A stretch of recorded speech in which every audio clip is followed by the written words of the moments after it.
प्यारे विद्यार्थियों, नमस्कार। आपका स्वागत है हमारे YouTube चैनल हिंदी हाइकर में। आज हम 9वीं कक्षा के काव्य खंड का विषय कबीर की साखियाँ व शबद पढ़ने जा रहे हैं। उससे पहले हम कबीर जी के जीवन के बारे में कुछ बातें जानेंगे। हमारे हिंदी साहित्य को 4 कालों में बांट दिया गया: आदिकाल, भक्तिकाल, रीतिकाल, आधुनिक काल, जिसमें कबीर जी भक्ति काल के प्रमुख कवि माने जाते हैं।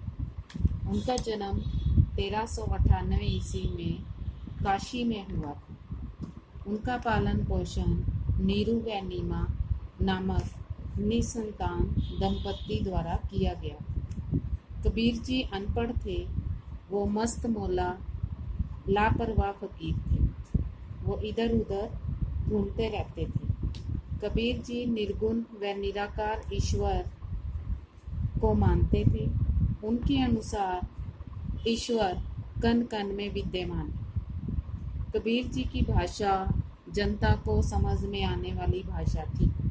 इनकी भाषा को खिचड़ी भाषा कहा जाता था, जिसमें सभी भाषाओं अवधी, ब्रिज, खड़ी बोली, पूर्वी हिंदी, राजस्थानी, पंजाबी आदि के शब्द बहुत अधिक प्रचलित थे। अब कबीर जी की साखियाँ व शबद में साखी शब्द साक्षी का तद्भव रूप है, जिसका शाब्दिक अर्थ है आँखों से देखा, गवाह या गवाही।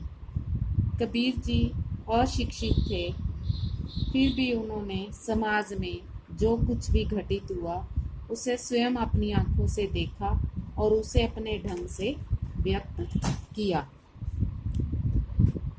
कबीर की साखियाँ व शबद पाठ में कबीर जी ने 7 साखियों का वर्णन किया है। इसमें कबीर ने प्रेम का महत्व, संत के लक्षण, ज्ञान की महिमा और बाह्य आडंबरों का विरोध और सहज भक्ति का महत्व और अच्छे कर्मों का महत्व आदि भावों के बारे में बताया है। इसके अलावा पाठ में कवि के 2 शबद भी शामिल हैं, जिसमें पहले शबद में बाह्य आडंबरों का विरोध तथा अपने भीतर ही ईश्वर को प्राप्त करने का संकेत दिया है, और जो दूसरा शब्द है वो 9वीं कक्षा के पाठ्यक्रम से हटा दिया गया है। लास्ट ईयर से ये शब्द पाठ्यक्रम में नहीं है। कवि का मानना है कि ज्ञान की सहायता से मनुष्य अपनी सभी दुर्बलताओं पर विजय पा सकता है। आइए पढ़ते हैं उनकी पहली साखी में वो क्या कहना चाहते हैं। मानसरोवर सुभर जल। मानसरोवर से अभिप्राय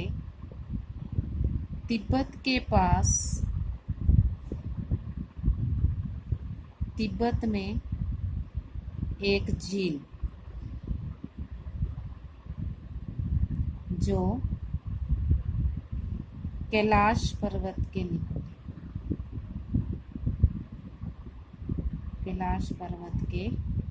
निकट। और अगर प्रतीकात्मक रूप में इसका अर्थ देखें तो इसका अर्थ है मन रूपी सरोवर अर्थात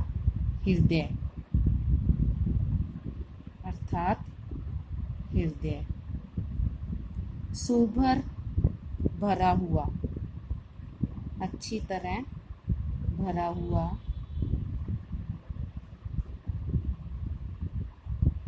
जल हंस पक्षी या फिर जीव आत्मा। केली खेलना या फिर क्रीड़ा। कराही करना। मुक्ता फल मुक्ता चुके। मुक्ता फल मोती।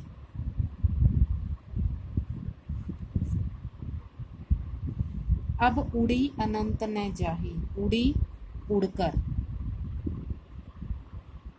अनंत कहीं और या किसी अन्य स्थान पर, जाही जाते हैं।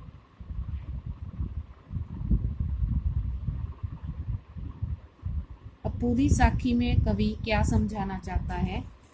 मानसरोवर सुभर जल, हंसा केलिक राही, मुक्ता फल मुक्ता चुके, अब उड़ी अनंत ने जाही।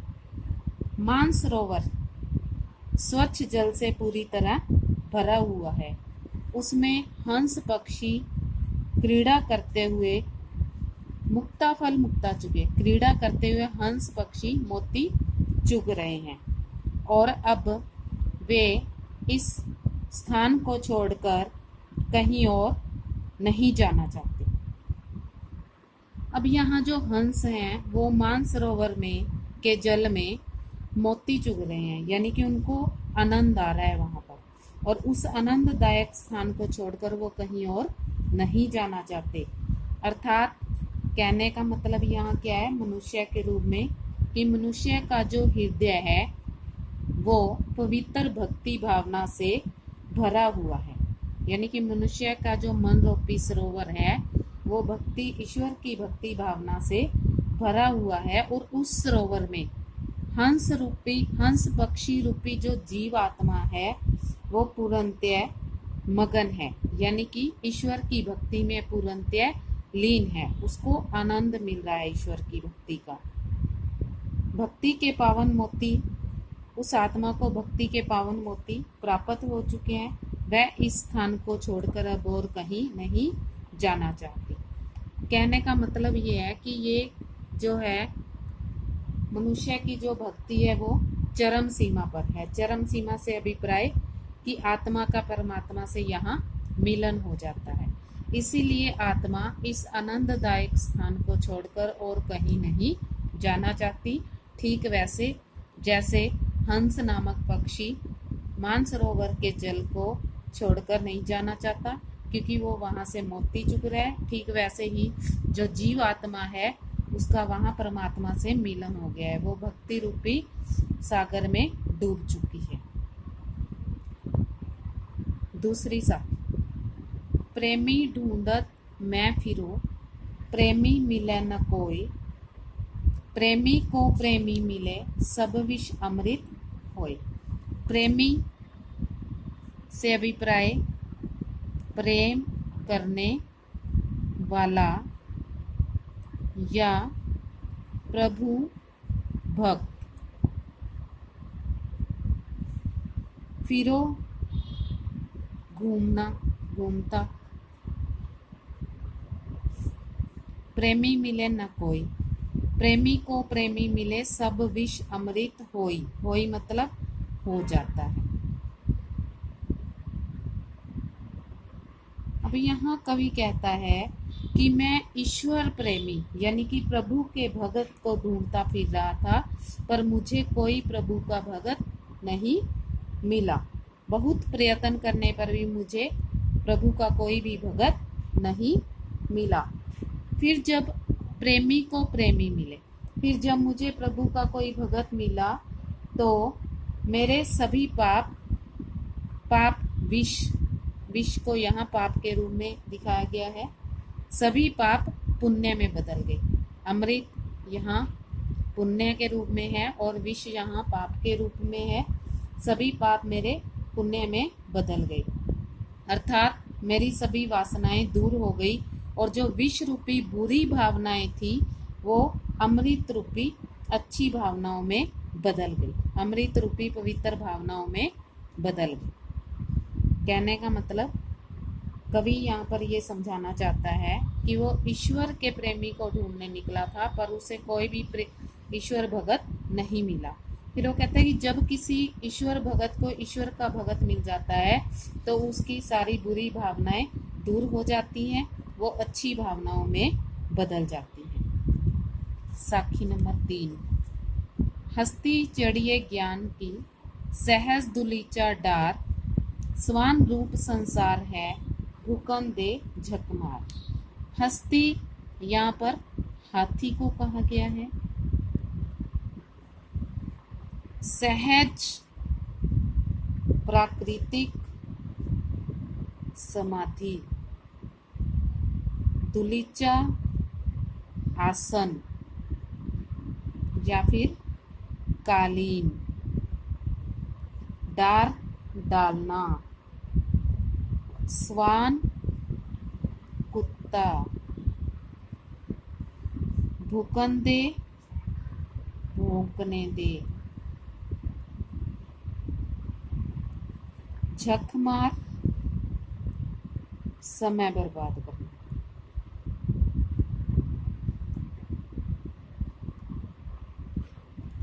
अब यहाँ पर कवि ज्ञान में लगे हुए साधकों को समझाना चाहता है कि जो ईश्वर के ज्ञान को प्राप्त करने में लगे हुए हैं वो उनको संबोधित करते हुए कहता है कि तुम ज्ञान रूपी हाथी, ज्ञान रूपी हाथी पर सहज समाधि रूपी आसन या कालीन बिछाकर अपने मार्ग पर आगे बढ़ते जाओ। अब जो भगवान की भक्ति में लगे हुए हैं उनको कवि ये समझाना चाहता है कि तुम अपने ज्ञान रूपी मार्ग पर आगे बढ़ते जाओ।